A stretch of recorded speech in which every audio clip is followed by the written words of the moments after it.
Matagal ka na bang minamalas sa buhay? Na feeling mo kahit anong pagsisikap ang iyong gawin ay wala pa ring resulta? Na kahit magpakahirap ka pa at magpakakuba ka sa pagod ay hindi pa rin umuubra? Minsan ay ganyan ang buhay.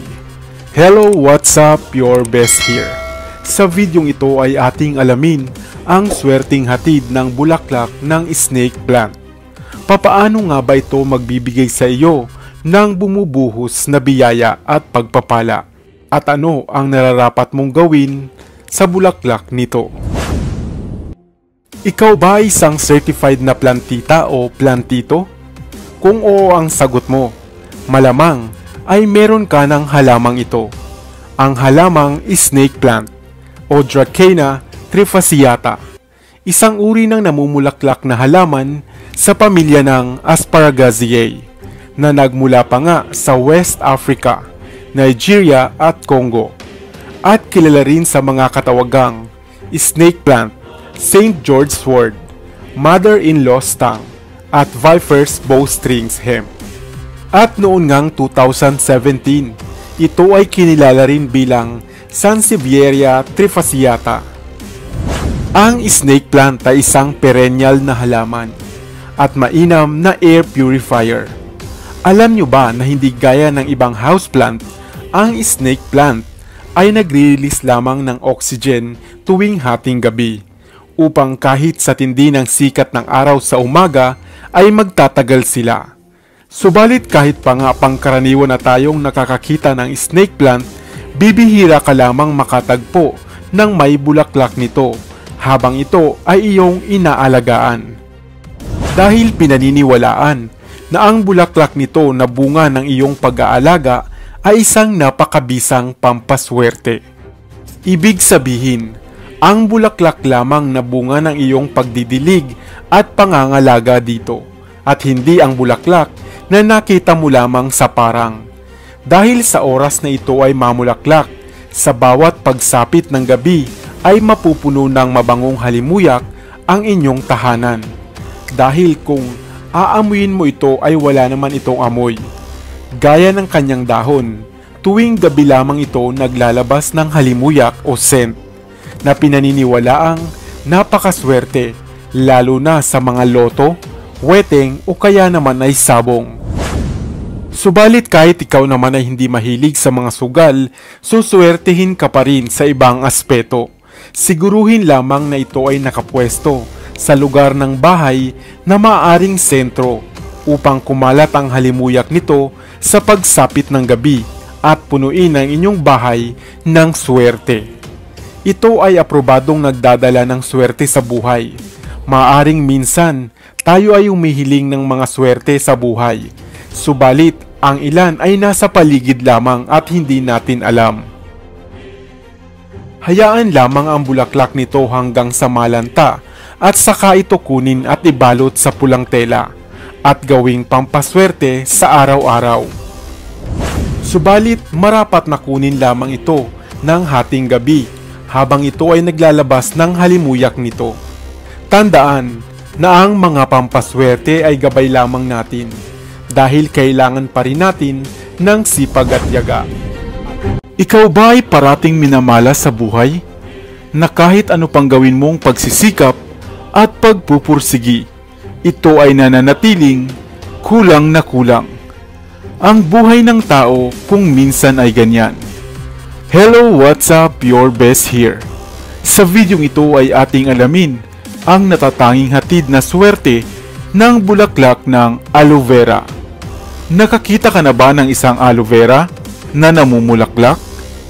Papaano nga ba ito maghahatid sa iyo ng bumubuhos na biyaya, swerte at mga pagpapala? At ano-ano nga ba ang nararapat mong gawin sa bulaklak nito? Ikaw ba ay isang plant lover o isang certified na plantito o plantita? Kung gayon, marahil ay hindi imposible na meron ka na nga ng halamang ito, ang halamang aloe vera. Isang klase ng succulent na halaman na kabilang sa pamilya ng mga Asphodelaceae. Mayroon itong mahigit sa 500 species at kilalang indoor at garden plant sa halos lahat na bahagi ng mundo. Isa nga itong perennial na halaman na nagmula pa nga sa Arabian Peninsula. Ang aloe vera ay popular na klase ng halaman at herbal na gamot dahil sa mga gamit nito at bisa kahit noon pa ngang unang panahon. Mainam nga itong inilalagay sa paso at ginagawang halamang display sa ating mga tahanan.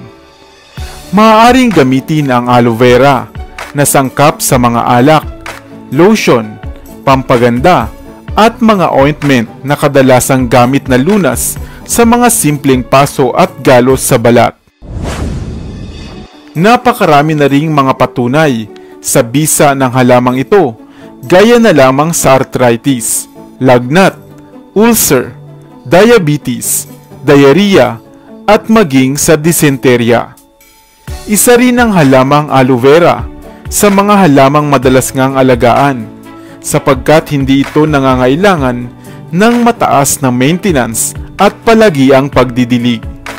Kaya marahil sa mga tahanan ng mga minamahal nating mga plantita, isa na nga ang aloe vera sa halamang madalas nating makikita. Subalit batid mo ba na isa ring pampaswerte ang halamang ito? Isang halamang maghahatid ng malakas na pang-akit sa mga positibong enerhiya sa tahanan, kabilang na nga ang swerte at magandang pamumuhay. Maaari mo ngang durugin ang dahon nito o ang dahon ng aloe vera kasama ang dahon ng oregano at saka ito ibudbod sa paligid ng paso sa harapan ng inyong bahay. Subalit, nakakita ka na rin ba ng bulaklak nito? Marahil ay hindi pa. Ngunit alam mo ba na maging ito man ay higit at mas mabisa at mainam na pampaswerte?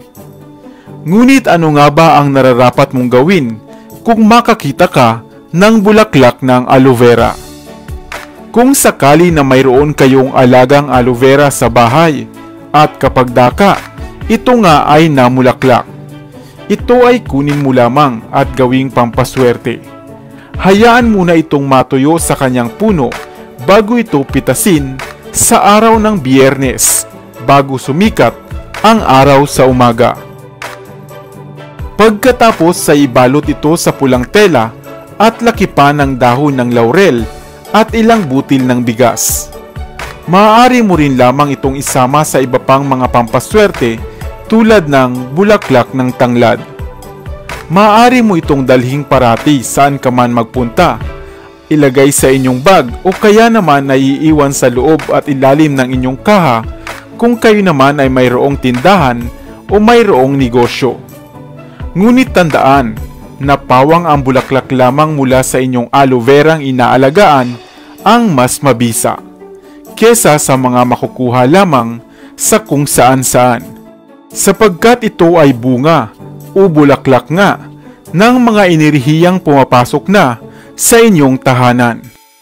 Ang mga dahon mismo o ang bulaklak man ng aloe vera ay aprobado ngang epektibo at nagdadala ng swerte sa buhay.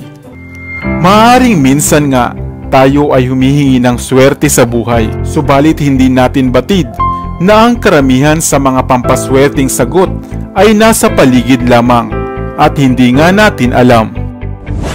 Subalit kalakip na mga pampaswerteng ito ay samahan din natin ng sipag at pagpupursigi at pananalig sa Diyos at tiyak na ang matatamo nating swerte ay siksik, liglig at umaapaw.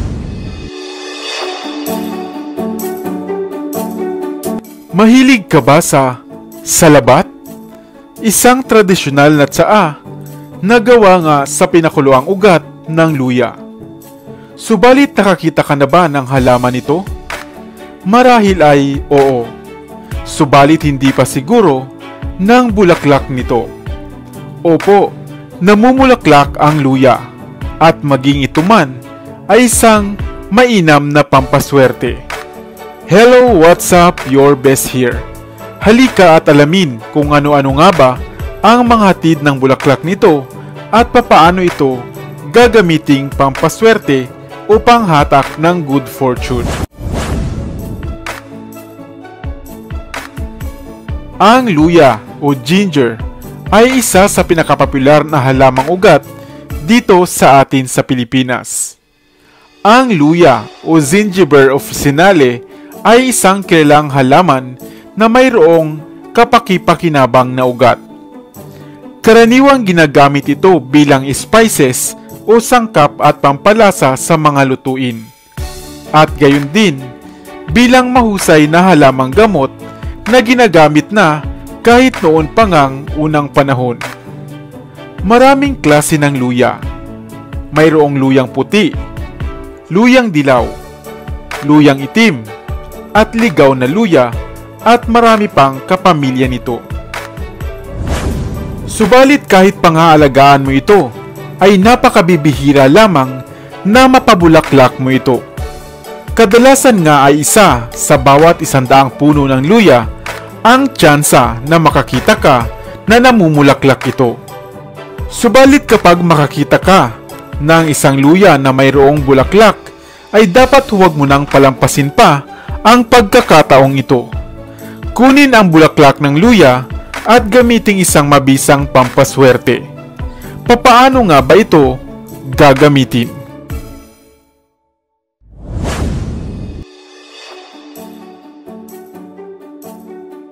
Ang pinutol na bulaklak ng luya ay itusok sa isang baso o garapon na naglalaman ng asin na lagpas sa kalahati nito. Kinakailangan rin ng dahon ng laurel upang sulatan ng iyong mga wish at mga kahilingan. Ito man ay pera, pangarap o mga adhikain sa buhay. Sa kabilang bahagi ng dahon ng laurel ay isulat naman ang inyong buong pangalan at petsa ng kapanganakan. Pagkatapos ay ibaon ito sa asin kasama ng bulaklak ng luya. Kasunod nito ay hawakan ng 2 kamay ang bunganga ng baso na mayroong bulaklak at dahon ng laurel. At ibulong rito ang iyong mga mithiin at inaasam. Marapat na taimtim at buong puso ang inyong ginagawang ritual upang ito ay mas maging epektibo. At syempre, samahan natin ang pagpupursige at pagsisikap at tiyak na laging malapit sa atin ang swerte at pag-unlad. Maaaring iwan sa altar ang baso na may bulaklak ng luya at palitan ng asin minsan sa 1 buwan. Lagi nating tatandaan na habang may buhay ay mayroong pag-asa.